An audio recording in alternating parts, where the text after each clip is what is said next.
में बात होगी बिहार चुनाव के रण में पीएम मोदी को राहुल के जवाब की, तेजस्वी यादव के एनडीए पर आरोपों की, देखेंगे वोट चोरी के खिलाफ क्या है एमवे का प्लान, बंगाल में एसआईआर को लेकर चुनाव आयोग के बड़े कदम को, जानेंगे अखिलेश यादव के दावे से क्यों मचा बवाल, और बुलेटिन के आखिर में देखेंगे जाने माने कार्टूनिस्ट इरफान की किस खबर पर पड़ी तिरछी नजर।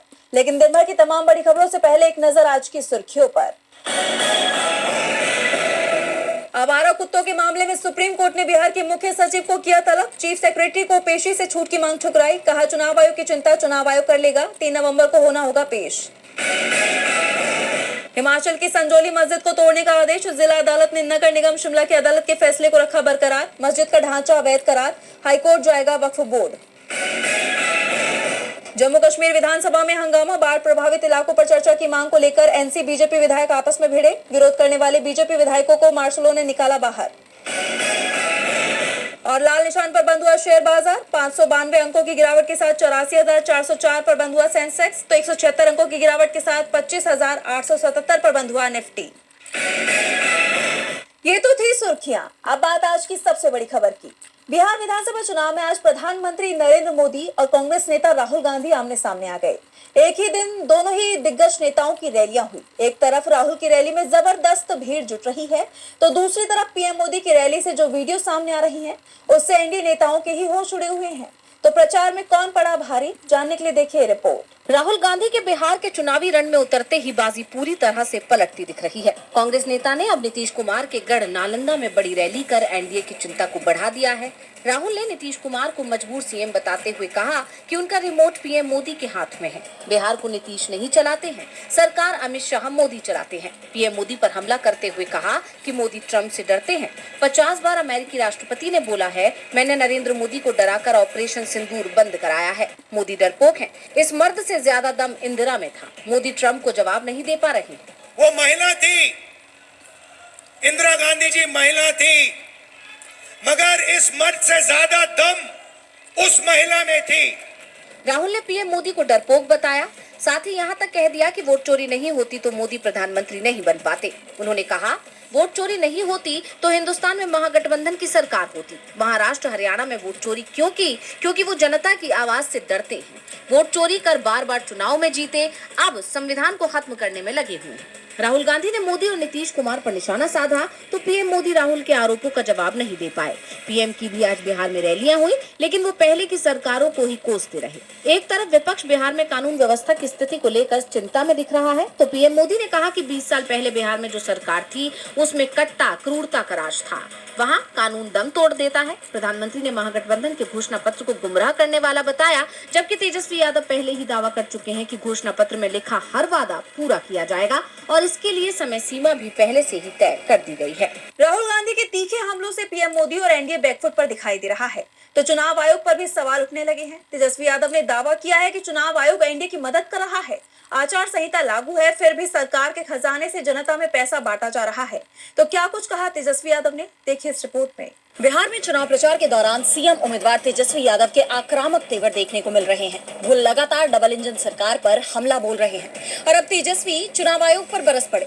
तेजस्वी ने आरोप लगाया कि चुनाव के दौरान ही 10 लाख महिलाओं को सरकारी योजना के तहत पैसा बांटा जा रहा है। आरजेडी नेता ने मुख्यमंत्री उन्नति बेटी योजना पर निशाना साधते हुए कहा कि इसमें 24 अक्टूबर को भी किस्त जारी हुई। उन्होंने इसे खुली रिश्वत करार दिया और कहा, 20 सालों में इन लोगों ने नहीं दिया, आज चुनाव के बीच में देना ऐसी कौन सी अति आवश्यक थी जो ये लोग, इमरजेंसी थी जो ये लोग दे रहे? चुनाव के बाद भी दे सकते थे, लेकिन ये पूरी तरीके से रिश्वत के तौर पे जो है दिया जा रहा है। तेजस्वी ने आगे कहा कि पूरा देश इस चीज को देख रहा है कि किस तरह चुनाव के बीच रिश्वत दी जा रही है। अभी तो ये उधार की तरह दिया जा रहा है, फिर ये बहनों माताओं से छीनने का काम करेंगे, क्योंकि ये कर्ज है और सूद समेत वापस ले लेंगे। इतना ही नहीं, तेजस्वी ने प्रेस कॉन्फ्रेंस कर कहा कि बीजेपी नीतीश सरकार में किसी भी सरकारी विभाग में चले जाइए, किसी भी ब्लॉक या थाने में चले जाइए, बिना घूस के कोई काम नहीं होगा। ये भ्रष्ट बीजेपी जेडीयू के लोग बिहार पूरी तरह से बर्बाद कर देंगे। बिहार की एनडीए सरकार को लेकर लोगों में कितना गुस्सा है ये दिखाई भी दे रहा है। एनडीए उम्मीदवारों का लगातार विरोध हो रहा है और अब एक बार फिर एनडीए के खिलाफ जनता का गुस्सा फूट पड़ा। हम पार्टी के उम्मीदवार अनिल कुमार के काफिले पर हमला किया गया। ये घटना उस वक्त घटी जब अनिल कुमार चुनाव प्रचार के लिए पहुंचे थे। हमलावरों ने उनके काफिले पर ईंट पत्थरों से हमला कर दिया, जिसमें अनिल कुमार को चोटें आई। जबकि उनके कई समर्थक भी घायल हो गए। इस घटना को लेकर पार्टी प्रमुख जीतन राम मांझी ने कहा कि यह हमला विपक्ष की कायरता और हताशा का जीता जागता उदाहरण है। एक तरफ एनडीए को जनता के गुस्से का सामना करना पड़ रहा है तो दूसरी तरफ आंतरिक कलह भी सुलझती नहीं दिख रही। एनडीए की तरफ से आज घोषणा पत्र जारी होने वाला था, लेकिन ये टल गया है। दावा किया जा रहा है कि घोषणा पत्र के कुछ मुद्दों को लेकर एनडीए के अंदर मतभेद पैदा हो गए थे, जिसके चलते इसे टाल दिया गया। एनडीए और चुनाव आयोग की मुश्किल बिहार के साथ महाराष्ट्र में भी बढ़ती दिखाई दे रही है। वोट चोरी के खिलाफ महाविकास आघाड़ी मोर्चा खोलने की तैयारी में है। विपक्ष ने ठान लिया है कि वो चुप नहीं बैठेगा। इसी सिलसिले में उद्धव ठाकरे और राज ठाकरे की मुलाकात हुई, जिसमें पूरी रणनीति तैयार की गई। तो वोट चोरी के खिलाफ क्या है एनडीए का प्लान, जानने के लिए देखिए रिपोर्ट। महाराष्ट्र में वोट चोरी के खिलाफ बड़ा आंदोलन छिड़ने वाला है। शिवसेना उद्धव गुट के आह्वान पर महाविकास आघाड़ी 1 नवंबर को सड़कों पर उतरने वाला है और खास बात यह है कि इस रैली में ठाकरे ब्रदर्स एकजुट नजर आएंगे। इसकी तैयारी के लिए शिवसेना यूबीटी प्रमुख उद्धव ठाकरे और मनसे प्रमुख राज ठाकरे की अहम बैठक हुई, जिसमें कांग्रेस और एनसीपी नेताओं ने भी शिरकत की। इस दौरान इस राज्यव्यापी मार्च के लिए रणनीति पर चर्चा की गई। अभी तक तो विपक्षी गठबंधन में शामिल सभी दलों ने अलग अलग सीटों पर हुई धांधली का खुलासा किया है। चुनाव आयोग और बीजेपी पर फर्जीवाड़े के आरोप लगाए हैं। राज ठाकरे ने चुनाव आयोग पर 96 लाख फर्जी वोटरों को मतदाता सूची में जोड़ने का आरोप लगाया है, तो शरद गुट के नेता रोहित पवार ने आधार कार्ड में फर्जीवाड़ा कर गलत नामों को वोटर लिस्ट में जोड़ने का दावा किया। उद्धव गुट के नेता आदित्य ठाकरे ने वर्ली सीट पर 16,000 से ज्यादा फर्जी मतदाताओं का भंडाफोड़ किया, तो लोकसभा में नेता विपक्ष राहुल गांधी ने राजूरा सीट पर हुए घोटाले का पर्दाफाश किया है। यानी सबने अपने अपने अंदाज में चुनाव आयोग और बीजेपी की पोल खोली। उनका आरोप है कि सत्तारूढ़ दल जानबूझकर फर्जी और डुप्लीकेट मतदाताओं को सूची में शामिल कर चुनावी लाभ लेने की साजिश रच रहा है। इन हालात में अब इस संयुक्त बैठक से विपक्षी गठबंधन में नई ऊर्जा आने की उम्मीद जताई जा रही है और महाराष्ट्र में स्थानीय निकाय चुनाव से पहले विपक्ष के इस एकजुट मार्च से सत्ताधारी गठबंधन महायुति और चुनाव आयोग के लिए मुश्किलें खड़ी हो सकती है। चुनाव आयोग के खिलाफ पूरे देश में मोर्चा खुलता दिख रहा है। उत्तर से लेकर दक्षिण तक चुनाव आयोग घिरा हुआ है। चुनाव आयोग के फैसले उस पर ही भारी पड़ रहे हैं। खास तौर पर जिस तरह से देश भर में एसआईआर करवाया जा रहा है, उसका जबरदस्त विरोध देखा जा रहा है। पश्चिम बंगाल में चुनाव आयोग ने हेल्पलाइन सेवा शुरू की है, लेकिन एसआईआर को लेकर सीएम ममता बनर्जी ने चुनाव आयोग और बीजेपी को सख्त चेतावनी दे दी है। तो क्या है पूरी खबर, जानने के लिए देखिए रिपोर्ट। देश भर में मतदाता सूची के इंटेंसिव रिवीजन का काम शुरू हो गया है, जिसके लिए पहले जिन 12 राज्यों और केंद्र शासित प्रदेशों में इसे लागू किया जा रहा है, उसमें एक नाम पश्चिम बंगाल का भी है। लेकिन यहाँ चुनाव आयोग की मुश्किलें खत्म होने का नाम ही नहीं ले रही। सीएम ममता बनर्जी ने पहले ही इस प्रक्रिया का विरोध किया था और अब अलग अलग कोने से इसके विरोध की आवाज उठ रही है। लोगों में अनिश्चितता बनी हुई है कि क्या बिहार के 65 लाख मतदाताओं की तरह हमारा भी नाम काटा जा सकता है। चुनाव आयोग की विश्वसनीयता पर गंभीर सवाल खड़े हो गए हैं। ऐसे में लोगों के बीच अपना भरोसा दोबारा बनाने के लिए चुनाव आयोग की तरफ से भी कदम उठाए जा रहे हैं। आयोग ने राज्य में हेल्पलाइन सेवा शुरू की है, जिस पर लोग अपनी शिकायतें और चिंताएं दर्ज करा सकते हैं। अब राज्य के मतदाता हेल्पलाइन नंबर 1950 पर कॉल करके अपने सवाल पूछ सकते हैं। चुनाव आयोग ने बताया कि नेशनल कॉन्टैक्ट सेंटर अब सभी राज्यों और केंद्र शासित प्रदेशों के लिए केंद्रीय हेल्पलाइन के रूप में काम करेगा। ये रोजाना सुबह 8 बजे से रात 8 बजे तक एक्टिव रहेगा। इसका टोल फ्री नंबर 1800-111950 है। जिस तरह चुनाव आयोग लोगों का भरोसा जीतने की कोशिश कर रहा है, उससे साफ है कि विपक्ष के आरोपों और राह में मिलती चुनौतियों से भी वो घबराया हुआ है। लेकिन सवाल ये भी है कि क्या उसका ये कदम लोगों की चिंताओं को दूर करने में सफल होगा, क्योंकि विपक्ष के सवाल खत्म नहीं हो रहे। पश्चिम बंगाल के सीएम ममता बनर्जी ने चेतावनी देते हुए कहा है कि हर असली वोटर को सुरक्षा मिलनी चाहिए। लोकतंत्र में किसी भी तरह के फूट डालो राज करो की राजनीति नहीं होनी चाहिए। दक्षिण में भी राजनीतिक दल चुनाव आयोग के खिलाफ मोर्चा खोलने की तैयारी में है, जिससे साफ है कि चुनाव आयोग घिरा हुआ है। अब देखना होगा कि इन चुनौतियों से वो कैसे निपटता है। सीएम ममता बनर्जी ने बीजेपी को चेतावनी दे दी है, तो अखिलेश ने मोदी सरकार पर जमकर हमला बोला है। सपा प्रमुख अखिलेश यादव ने बीजेपी सरकार के खिलाफ मोर्चा खोल रखा है। इसी सिलसिले में अखिलेश ने बिहार चुनाव, एसआईआर, विदेश नीति सहित तमाम मुद्दों पर बीजेपी पर ताबड़तोड़ हमला बोला। तो वहीं बिहार चुनाव को लेकर एक बड़ा दावा भी कर दिया, जिसकी हर तरफ चर्चा हो रही है। तो क्या कुछ कहा अखिलेश यादव ने, जानने के लिए देखिए रिपोर्ट। सपा प्रमुख अखिलेश यादव ने केंद्र की बीजेपी सरकार और संवैधानिक संस्थाओं को निशाने पर लेते हुए एक साथ कई गंभीर आरोप लगाए। अखिलेश ने न सिर्फ राष्ट्रीय सुरक्षा और चुनाव आयोग की निष्पक्षता पर सवाल उठाए, बल्कि बिहार की राजनीति पर भी टिप्पणी करते हुए तेजस्वी यादव के सीएम बनने का समर्थन किया। उन्होंने कहा कि सपा बिहार में तेजस्वी यादव को अगला सीएम बनते देखना चाहती है। वहीं बीजेपी और जेडीयू गठबंधन पर तंज कसते हुए सपा ने दावा किया कि मुख्यमंत्री नीतीश कुमार सिर्फ चुनावी दूल्हा है और चुनाव के बाद बीजेपी उन्हें ये पद नहीं देगी। कि केवल नीतीश कुमार जी को चुनाव के लिए रख रहे हैं आगे। चुनाव के बाद भारतीय जनता पार्टी उन्हें मुख्यमंत्री नहीं बनाएगी। और आप पूछ भी सकते हैं किस आधार पे ये बात कह रहे हैं आप। हमला जारी रखते हुए अखिलेश ने चुनाव आयोग की कार्यप्रणाली पर सवाल उठाए हैं। उनका आरोप है कि चुनाव आयोग जानबूझकर निष्पक्ष कार्रवाई नहीं कर रहा और वोटर लिस्ट को ठीक करने में भेदभाव किया जा रहा है। भाजपा के लोग SIR यानी कि स्पेशल इंटेंसिव रिवीजन प्रक्रिया में घोटाला करना चाहते हैं। इसके अलावा राष्ट्रीय सुरक्षा के मामले पर केंद्र को घेरते हुए उन्होंने चीन के मुद्दे को उठाया। अखिलेश ने सवाल किया कि ये सरकार क्यों नहीं बता रही कि चीन ने भारत के कितने वर्ग किलोमीटर जमीन पर कब्जा किया है।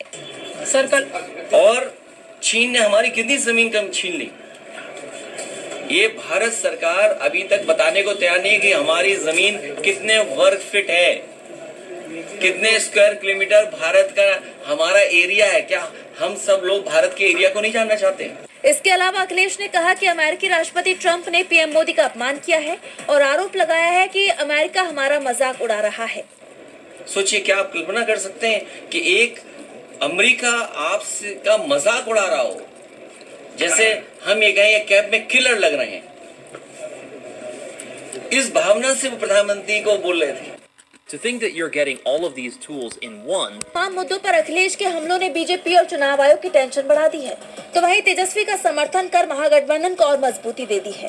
अब आने वाले दिनों में अखिलेश बिहार में प्रचार के लिए भी जाने वाले हैं, जहां वो रैलियों में भी इसी तरह के हमले करते हुए दिखाई देंगे। अखिलेश यादव का बयान सुर्खियों में बना हुआ है, तो इलाहाबाद हाईकोर्ट ने सुप्रीम कोर्ट से कुछ ऐसा कह दिया है जिसे लेकर हर तरफ चर्चा हो रही है। दरअसल 2 दशक पुराने मामले को लेकर हाईकोर्ट ने सुप्रीम कोर्ट से 2 टूक कह दिया कि यह हमारा अधिकार क्षेत्र है, इसलिए आप इसमें दखल मत दीजिए। हाईकोर्ट के इस रुख की अब हर तरफ चर्चा हो रही है, तो क्या है वो मामला जिसे लेकर हाईकोर्ट ने सुप्रीम कोर्ट से कह दी इतनी बड़ी बात, जानेंगे इस रिपोर्ट में। जजों की भर्ती और उनके प्रमोशन के नियमों को लेकर 2 दशक से चल रहे मामले पर सुप्रीम कोर्ट और इलाहाबाद हाई कोर्ट के बीच जबरदस्त बहस हो गई, जहां इलाहाबाद हाई कोर्ट ने सुप्रीम कोर्ट से यहां तक कह दिया कि वो जिला न्यायपालिका यानी डिस्ट्रिक्ट कोर्ट्स के सेवा नियमों में दखल ना दे और इस मामले में हैंड्स ऑफ अप्रोच यानी हस्तक्षेप ना करने का रुख अपनाए। हाई कोर्ट के वकील राकेश द्विवेदी ने कहा कि हमारा संविधान कहता है कि जिला कोर्ट पर नजर रखने का काम हाई कोर्ट का है, इसलिए जजों की भर्ती, उनकी रिटायरमेंट या प्रमोशन का कोटा यानी हिस्सा क्या होगा, ये हाई कोर्ट को ही तय करना चाहिए। उन्होंने सुप्रीम कोर्ट से पूछा कि आप हमें हमारे अधिकार क्यों नहीं दे रहे। अब समय आ गया है कि हाई कोर्ट को कमजोर करने के बजाय मजबूत किया जाए। इस पर सुप्रीम कोर्ट की बेंच ने जवाब दिया कि हम आपके अधिकार छीनना नहीं चाहते, हम तो बस ये देख रहे हैं कि पूरे देश के जजों के प्रमोशन के लिए कुछ एक जैसे नियम यानी कॉमन गाइडलाइंस बनाई जा सकती हैं या नहीं। दरअसल जजों का प्रमोशन 3 तरह से होता है। पहला, पुराने जजों की सीनियरिटी से यानी कि जैसे पहले से होता आ रहा है। दूसरा, सीधे नए जजों की भर्ती। और तीसरा, परीक्षा देकर प्रमोशन। पहले इसका अनुपात 50:25:25 था, जिसे लेकर विवाद है। वहीं इस दौरान पंजाब और हरियाणा हाई कोर्ट के वकील ने कहा कि हमारे यहाँ सिस्टम अच्छे से काम कर रहा है, हमें किसी नए अनुपात या नियम की जरूरत नहीं है। केरल, बिहार और दिल्ली के वकीलों ने भी कहा कि नियम नहीं बदलने चाहिए। इसके आखिर में इलाहाबाद हाई कोर्ट के वकील राकेश द्विवेदी ने फिर कहा कि सुप्रीम कोर्ट को तभी दखल देना चाहिए जब कोई कोर्ट सिस्टम पूरी तरह से खराब हो जाए। हर राज्य की जरूरतें अलग होती हैं, इसलिए नियम बनाने का फैसला सिर्फ उस राज्य के हाई कोर्ट को लेने दीजिए। यानी देखा जाए तो इस मामले पर इलाहाबाद हाई कोर्ट ने सुप्रीम कोर्ट से दखल न देने की बात कहकर हर तरफ चर्चा तेज कर दी है। अधिकार क्षेत्र को लेकर बहस छिड़ी हुई है, तो विवादों में लेबर कोड भी आता दिख रहा है। मोदी सरकार की न्यू लेबर पॉलिसी के ड्राफ्ट में मनुस्मृति का जिक्र किया गया है। कांग्रेस ने इस कदम के लिए मोदी सरकार पर निशाना साधा है, तो वहीं इसे संविधान पर हमला तक बता दिया। तो क्या लिखा है इस ड्राफ्ट में जिसे लेकर मच गया है बवाल, जानेंगे इस रिपोर्ट में। देश की राजनीति में एक बार फिर मनुस्मृति को लेकर बहस तेज हो गई है। केंद्र सरकार की तरफ से तैयार की गई न्यू लेबर पॉलिसी 2025 के ड्राफ्ट ने एक नया राजनीतिक विवाद खड़ा कर दिया है। इस ड्राफ्ट में न सिर्फ श्रम यानी लेबर की अहमियत को भारतीय धार्मिक कर्तव्य के रूप में बताया गया है, बल्कि इसमें मनुस्मृति का भी जिक्र किया गया है, जिसे लेकर अब विवाद खड़ा हो गया है। ड्राफ्ट में कहा गया है कि श्रम के बारे में भारत की समझ आर्थिक आयाम से कहीं ज्यादा है। यह सामाजिक सद्भाव और सामूहिक समृद्धि बनाए रखने वाला एक पवित्र और नैतिक कर्तव्य है। ड्राफ्ट ने मनुस्मृति, याज्ञवल्क्य स्मृति, नारद स्मृति, शुक्र नीति और अर्थशास्त्र जैसे ग्रंथों का हवाला दिया है। ड्राफ्ट के मुताबिक इन ग्रंथों में राज धर्म की अवधारणा के तहत न्याय, उचित मजदूरी और श्रमिकों के शोषण से बचाव जैसे कर्तव्यों पर जोर दिया गया था। दरअसल ड्राफ्ट में साफ लिखा गया है कि मनुस्मृति ने ही आधुनिक श्रम कानून के उदय से सदियों पहले भारत के सभ्यतागत ताने बाने में श्रम शासन का नैतिक आधार स्थापित किया था। लेकिन इन सब के बीच मनुस्मृति को लेकर पुराना विवाद, जिसमें उस पर जाति भेद और भेदभाव को बढ़ावा देने के आरोप लगते रहे हैं, एक बार फिर गर्मा गया है। अब इस ड्राफ्ट को लेकर विपक्ष सरकार पर हमलावर हो गया है। कांग्रेस नेता जयराम रमेश ने इसे लेकर लिखा है कि मनुस्मृति के सिद्धांतों की ओर ये वापसी आरएसएस की सबसे प्रिय परंपराओं के अनुरूप है। आखिरकार संविधान के अपनाए जाने के तुरंत बाद आरएसएस ने इस आधार पर संविधान पर हमला किया था कि भारतीय संविधान मनुस्मृति में निहित मनु के आदर्शों और मूल्यों से प्रेरणा नहीं लेता है। यानी कांग्रेस का कहना है कि लेबर ड्राफ्ट में मनुस्मृति का जिक्र साफ दिखाता है कि सरकार के मूल्य क्या हैं और वो कैसा समाज बनाना चाहती है। माना जा रहा है कि ये ड्राफ्ट सिर्फ लेबर पॉलिसी तक सीमित न रहकर आने वाले दिनों में बड़ी राजनीतिक और सामाजिक बहस की वजह भी बन सकता है। और बुलेटिन के आखिर में देखेंगे जाने माने कार्टूनिस्ट इरफान की किस खबर पर पड़ी तिरछी नजर।